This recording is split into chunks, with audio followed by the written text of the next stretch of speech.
जिसको शुगर है उसको हम मानते हैं कि उसका जो हार्ट की प्रॉब्लम होने का रिस्क इतना ज़्यादा है कि जैसे एक पेशेंट जिसको पहले से हार्ट अटैक हुआ था, जितना रिस्क उस पेशेंट को दोबारा अटैक होने का है, उतना ही रिस्क एक डायबिटिक पेशेंट को भी हार्ट की अटैक होने का है।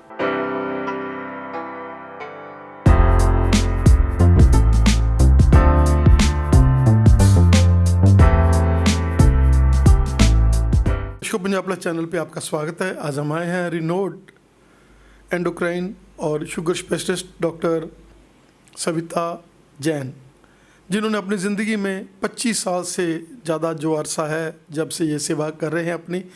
डॉक्टर, स्वागत है आपका हमारे स्पेशल शो में। नमस्कार, पंजाब प्लस के सभी दर्शकों को मेरा नमस्कार। डॉक्टर साहब, शुगर जो कि एक गेटवे है हार्ट के लिए, क्या कहना चाहेंगे कि शुगर और हार्ट का बहुत ही गहरा रिश्ता है, और जो लोग शुगर वाले होते हैं ख़ास तौर पे वो हार्ट के शिकार हो ही जाते हैं, क्या कहना चाहेंगे? शुगर जो है वो हार्ट की प्रॉब्लम होने का एक बहुत बड़ा रिस्क फैक्टर है। नॉर्मली जब हार्ट की प्रॉब्लम होती है तो जनरली उसके लिए कोई एक कारण नहीं होता, बहुत सारे कारण होते हैं। पर शुगर ये देखा गया है कि हार्ट की प्रॉब्लम का बहुत बड़ा रिस्क फैक्टर है। जिसको शुगर है उसको हम मानते हैं कि उसका जो हार्ट की प्रॉब्लम होने का रिस्क इतना ज़्यादा है कि जैसे एक पेशेंट जिसको पहले से हार्ट अटैक हुआ था, जितना रिस्क उस पेशेंट को दोबारा अटैक होने का है, उतना ही रिस्क एक डायबिटिक पेशेंट को भी हार्ट की अटैक होने का है। डॉक्टर साहब, क्या कहना चाहेंगे कि जैसे अभी हमने देखा कि ऑनलाइन कंसल्टेशन सारे वर्ल्ड में आप सेवाएं अपनी फैला रहे हैं, और शुगर के लिए कोई ज़रूरी नहीं है कि पेशेंट को आपके साथ ही बात करनी पड़े, बाहर भी जैसे ये कनाडा में ई बाबा नेटवर्क के थ्रू हमारा ये जा रहा है। क्या कहना चाहेंगे कि ऑनलाइन कंसल्टेशन भी किसी भी कंट्री में कोई बैठा है, टाइम हमारा दिन का जो इंडिया का है उस समय पर वो हमारे से बात कर सकता है? देखिए, ऑनलाइन कंसल्टेशन अभी आई थिंक कोविड के बाद थोड़ा कॉमन हो गया है। हालांकि हम बहुत ज़्यादा प्रेफर नहीं करते, स्पेशली जब हम न्यू पेशेंट देखते हैं तो हम प्रेफर यही करते हैं कि पेशेंट को हम देखें, एग्जामिन करें, क्योंकि ऑनलाइन कंसल्टेशन की कुछ अपनी लिमिटेशंस हैं, पर उसके बहुत फ़ायदे भी हैं। जैसे बहुत बार लोग नहीं आ पाते तो वो इस वजह से कंसल्टेशन ही रह जाती है, तो उससे बेटर है कि एटलीस्ट ऑनलाइन भी हो जाए, तो कहीं ना कहीं पे मेडिसिन्स लेने में आसानी हो जाती है। और इंडिया में हैं लोग तो उनको इजी है, बिकॉज मेडिसिन्स ईज़िली मिल जाती हैं कहीं से भी। आउट ऑफ इंडिया के पेशेंट्स के लिए थोड़ा मुश्किल है, बिकॉज प्रिस्क्रिप्शंस जो हम देते हैं तो वो वहाँ पे उनको मेडिसिन्स नहीं मिल पाती हैं, तो उनको मेडिसिन्स यहाँ से मंगवानी पड़ती हैं, तो मुश्किल है। तो हालांकि हम प्रेफर यही करते हैं, बहुत सारे लोगों को हम सलाह यही देते हैं कि बेटर है कि जहाँ पे आप रह रहे हैं वहाँ पे लोकल किसी डॉक्टर से संपर्क में रखिए, क्योंकि कभी भी आपको ज़रूरत पड़ती है तो आप जा सकते हैं, और डॉक्टर को आपका पता रहे आपकी बीमारी का तो अच्छा रहता है। बट हाँ, ऑनलाइन कंसल्टेशन के अपने फ़ायदे भी हैं। जैसे शुगर, बेसिकली शुगर है क्या, कैसे हम लोगों को पता चले कि हम शुगर से ग्रस्त हैं? क्योंकि आमतौर पे हम देखते हैं कि शुगर वाले लोग जो हैं, अभी क्राइटेरिया वो नहीं रहा कि आप 40 साल के बाद इससे ग्रस्त होंगे। आजकल तो जैसे बोल रहे हैं कि टीनेजर्स को भी शुगर जो है वो देखी गई है। देखिए, आजकल हमारा जो लाइफस्टाइल है, अगर हम कंपेयर करें आज से 20 साल पहले, तो लाइफस्टाइल में बहुत बदलाव आया है। आजकल बच्चों का जो है बाहर का खाना पीना बहुत ज़्यादा बढ़ गया है, और दूसरी चीज़, आजकल जो चीज़ें मिलती हैं वो बहुत ज़्यादा अच्छी नहीं है। मुझे लगता है कि केमिकल्स का यूज़ बहुत ज़्यादा है सब्जियां उगाने में भी, और जो भी मतलब फार्मिंग में पेस्टिसाइड्स का यूज़ बहुत ज़्यादा है, जिसकी वजह से हमारे अंदर केमिकल्स बहुत जाते हैं। उसके अलावा जब हम बाहर से खाना खाते हैं, जिसमें जो कि ज़्यादातर चीज़ें या मैदे की बनी होती हैं या तली हुई होती हैं, स्पेशली वो जो तलने के लिए तेल भी इस्तेमाल करते हैं बाहर, वो अच्छा नहीं होता। या फिर जो हम रेडीमेड स्नैक्स भी लेते हैं, प्रोसेस्ड, जितनी ज़्यादा खाने की प्रोसेसिंग हुई होगी या जितना ज़्यादा उसको फैक्ट्री में बनाया जाएगा, उतना ज़्यादा वो खाना हमारी सेहत के लिए ख़राब होगा। तो क्योंकि आजकल ये, पहले होता था कि हम कभी महीने 2 महीने में एक बार खा रहे हैं, बट आजकल क्या है कि इतनी बच्चों को एक्सेस हो गया इन चीज़ों का, ऐप्स आ गई हैं इतनी कि वो घर बैठे बैठे ऑर्डर कर देते हैं कहीं से भी। तो इतना कॉमन हो गया है टीनेजर्स में स्पेशली कि रोज़ कुछ ना कुछ बाहर से मंगा के लेना ही है या अनहेल्दी चीज़ खानी ही है। वही एक रीज़न है कि आजकल बच्चों में भी हम देख रहे हैं कि मोटापा और आगे जाके शुगर में बदलना और उसके रिलेटेड जितनी प्रॉब्लम्स हैं वो बहुत ज़्यादा बढ़ रही हैं। जैसा शुगर, जैसे कि 2 किस्म की शुगर होती है, क्या कहना चाहेंगे कि एक तो न्यूनेटली है कि जो छोटे बच्चों को ही हो जाती है, उसमें तो हम लोग हेल्पलेस हैं, मतलब चलो फिर भी मेडिसिन के साथ हम लोग कंट्रोल उसको कर सकते हैं, और एक जैसे जो हमारे लाइफस्टाइल के साथ होती है। देखिए जी, एक तो टाइप 1 डायबिटीज़ है जिसके कि 80% पेशेंट्स जो हैं 20 साल से कम उम्र के होते हैं। तो टाइप 1 डायबिटीज़ में हम ऐसे हेल्पलेस नहीं हैं, बट ये है कि उसको कंट्रोल करने के लिए इंजेक्शंस इंसुलिन के देने ही पड़ते हैं, उसके बिना काम नहीं चलता। तो इसलिए बड़े लोगों को हेल्पलेसनेस लगती है, बिकॉज़ बच्चों को इंजेक्शंस लगाना ईज़ी नहीं होता, हमें भी ईज़ी नहीं होता बताना उनको कि इंजेक्शन लगाना है बच्चों को।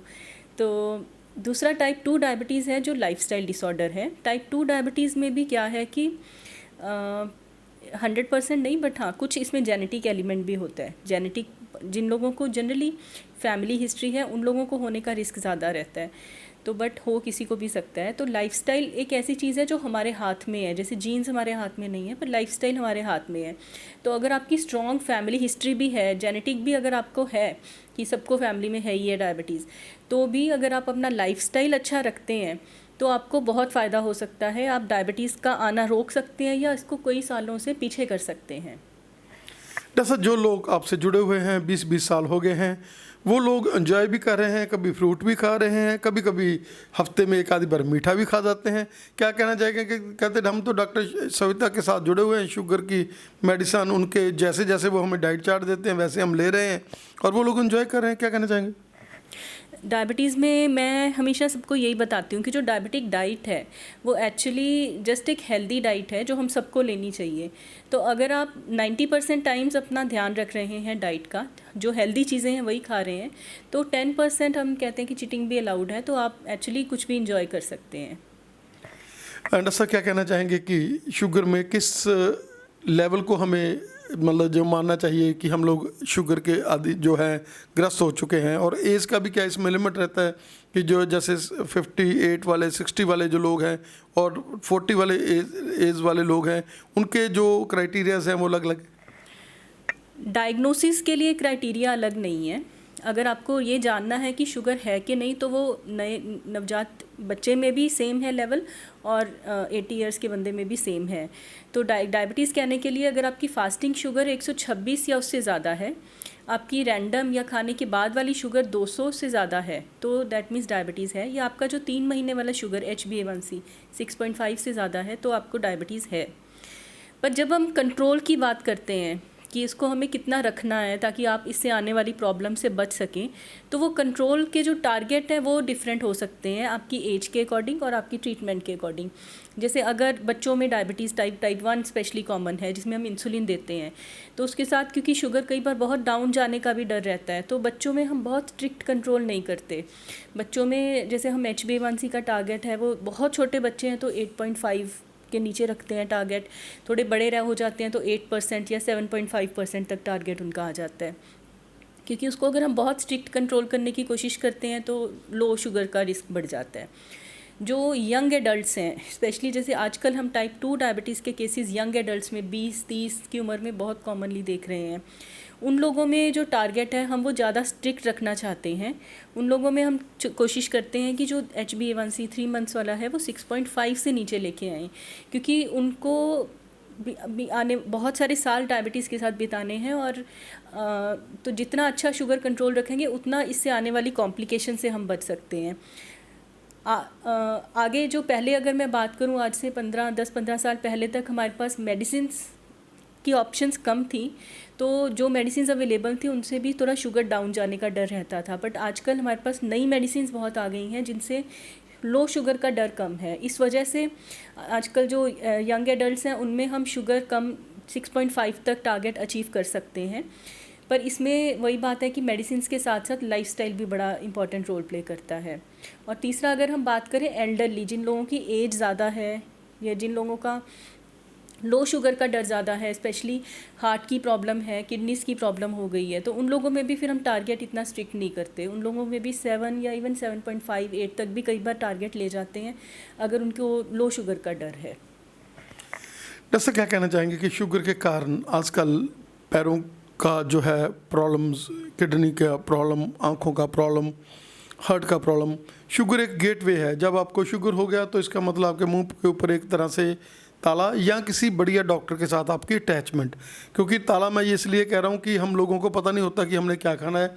अगर किसी डॉक्टर के साथ हम अटैच हो जाते हैं तो जैसे आपने अभी उनको गाइड किया कि आप भूखे नहीं रहना, थोड़ा थोड़ा खाते रहना है। आपने 3 मील भी दे दिए उनको कि आप ब्रेकफास्ट भी करेंगे, लंच भी करेंगे, डिनर भी करेंगे, और यही हमारी इंडियन सोसाइटी है। अगर आप उसको थोड़ा सा चेंज करके उन लोगों को इस तरह से गाइड कर लेते।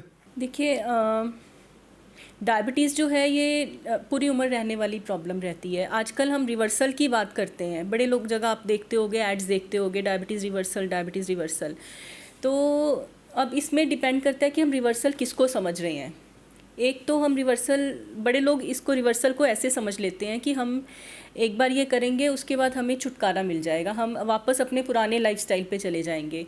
तो ये समझना बड़ा ज़रूरी है कि रिवर्सल, डायबिटीज़ में जब हम रिवर्सल की बात करते हैं तो इसका मतलब ये नहीं है कि आप 6 महीने या साल भर परहेज करेंगे और उसके बाद वापस अपने पुराने लाइफस्टाइल में चले जाएंगे।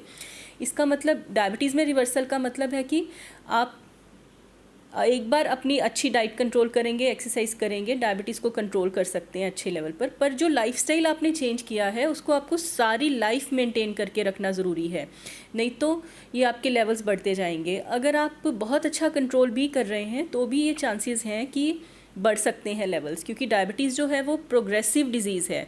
जैसे जैसे टाइम निकलता जाता है आपके सेम लाइफस्टाइल के ऊपर भी आपके शुगर के लेवल्स बढ़ जाते हैं, जिसकी वजह से आपकी मेडिसिन्स हमें अक्सर बढ़ाते रहना पड़ता है। तो ऐसा हो सकता है कि शुरू के कुछ साल आपकी बिना मेडिसिन्स के अच्छी कंट्रोल में रहे, जिसको लोग रिवर्सल बोल देते हैं आजकल। उसको एक्चुअली रिमिशन वर्ड हम यूज़ करते हैं कि पूरी तरह ख़त्म नहीं हुई पर कंट्रोल हो गई है। तो अगर हम टाइम टू टाइम इसको चेक नहीं कराएंगे, शुगर लेवल्स बढ़ते रहेंगे तो भी प्रॉब्लम है। अब दूसरा जो आपके असली सवाल पर आते हैं, जो आप कॉम्प्लिकेशंस की बात कर रहे थे, डायबिटीज़ में जो ये कॉम्प्लिकेशंस आती हैं, जैसे आँखों पे असर आता है या किडनीज़ पे असर आता है या हार्ट की प्रॉब्लम होती है, ये आता है जब डायबिटीज़ कई साल बढ़ी रहती है आपकी। जो हम माइक्रोवैस्कुलर कॉम्प्लिकेशंस की बात करते हैं, जैसे आँखों पे असर है, किडनीज़ पे असर है या नसों पे असर है, ये हम तकरीबन कहते हैं कि डायबिटीज़ होने के 5 साल के अंदर आने शुरू हो सकते हैं। तो जैसे जैसे डायबिटीज़ पुरानी होती जाएगी इनका चांस बढ़ता जाएगा, जैसे जैसे शुगर लेवल्स आपके बढ़ते जाते हैं, कंट्रोल में नहीं है तो भी इनका चांस बढ़ जाता है। तो जितनी छोटी उम्र में डायबिटीज़ हो गई, मतलब उतने ही ज़्यादा साल आपको कॉम्प्लिकेशंस को बनने के लिए मिल जाते हैं। तो ये रीज़न है कि हम यंग लोगों में स्पेशली चाहते हैं कि ज़्यादा अच्छा हम कंट्रोल में रखें।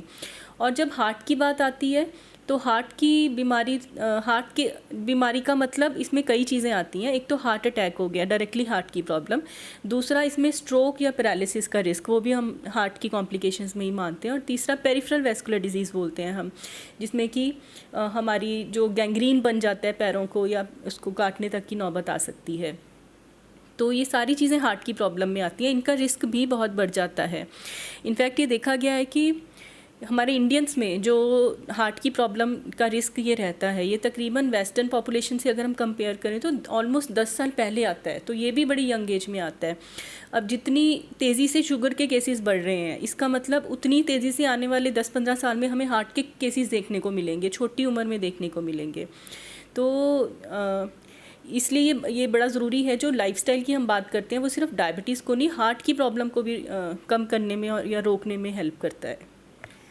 टस ऑफ टेंशन, जिसका आजकल हर इंसान जो है, इस मतलब जो इरा ही ऐसा आ गया है कि लोग ज़्यादा कॉन्शियस हो गए हैं हर चीज़ के लिए, और टेंशन जिसके साथ, क्या कहना चाहेंगे कि शुगर के कारण टेंशन होती है या टेंशन के कारण शुगर होती है? स्ट्रेस डेफिनेटली आजकल सबकी लाइफ का ही पार्ट है। अगर हम देखें तो बच्चे भी स्ट्रेस में हैं आजकल और बड़े भी स्ट्रेस में हैं। तो और स्ट्रेस भी एक कंट्रीब्यूटर है। स्ट्रेस भी हम एक लाइफस्टाइल का ही पार्ट मानते हैं। जैसे जब हम लाइफस्टाइल की बात करते हैं उसमें डाइट, फिजिकल एक्टिविटी तो मेन आ ही जाते हैं, उसके अलावा स्मोकिंग, अल्कोहल आ जाता है और स्ट्रेस एक इम्पॉर्टेंट फैक्टर रह जाता है। स्ट्रेस से देखा गया है कि जब आप स्पेशली जिन दिनों स्ट्रेस में हों उन दिनों आपके शुगर लेवल्स बढ़ जाते हैं। ये जो लोग कांस्टेंट स्ट्रेस में रहते हैं उनके लेवल्स ज़्यादा हैं, बिकॉज जो हमारी बॉडी में स्ट्रेस हार्मोन्स हैं, कॉर्टिसोल है या कैटेकोलमीज, वो डायरेक्टली शुगर बढ़ाते हैं। तो ये बड़ा इम्पॉर्टेंट है कि जो स्ट्रेस है उसको कम करने के लिए आपको एक्टिवली ट्राई करना चाहिए।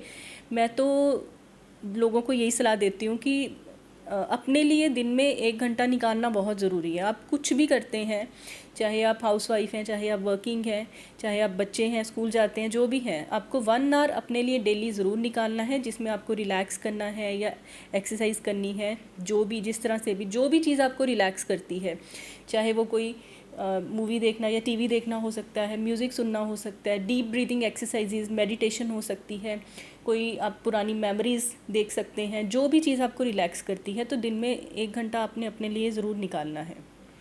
जैसे अभी आपने अपने पेशेंट को जिसके साथ आप ऑनलाइन काउंसलिंग कर रहे थे, हम लोग यहाँ पर आपको सुन रहे थे, आपने उनको ये बोला कि आप 15-15 मिनट भी कर सकते हैं। कई बार घंटा नहीं निकलता लोगों के साथ, वो कहते हैं हम लोग बहुत बिजी हैं। तो जैसे आपने उनको ऑप्शन दिया कि कोई बात नहीं, 4 बार 15-15 मिनट ही आप अपनी वॉकिंग कर ली, आपने टहल लिए, किसी तरह से रिलैक्स कर लिया, तो वो भी चल जाएगा। हाँ, एक्सरसाइज अब बड़ी बार होता है कि बहुत लोग कहते हैं कि हम जिम शुरू कर देंगे, पर जिम की प्रॉब्लम क्या है कि एक तो आपको जाने आने में टाइम लगेगा, आप स्पेशल उसके लिए तैयार होगे, फिर आपको वहाँ पे घंटा 1.5 घंटा, तो बहुत बार वो प्रैक्टिकल नहीं हो पाता बड़े लोगों के लिए। आप जिम ज्वाइन कर लेते हो बट महीने में 5 दिन या 10 दिन जाते हो, तो उससे बेटर है कि आपको जब टाइम मिले दिन में, उस टाइम पे आप एक्सरसाइज कर लो। और ये स्टडीज़ में देखा गया है कि इवन आप 10 मिनट की भी अगर लगातार करते हो, वो 10 मिनट पर अच्छे वाले होने चाहिए। मतलब ऐसे नहीं कि 5 मिनट करा, 5 मिनट रेस्ट किया। तो 10 मिनट अच्छी वाली एक्सरसाइज अगर आप करते हो, तो ऐसे आप ब्रेक्स में भी कर सकते हो, दिन में 3-4 बार भी कर लेते हो, तो वो भी उतनी ही इफ़ेक्टिव है।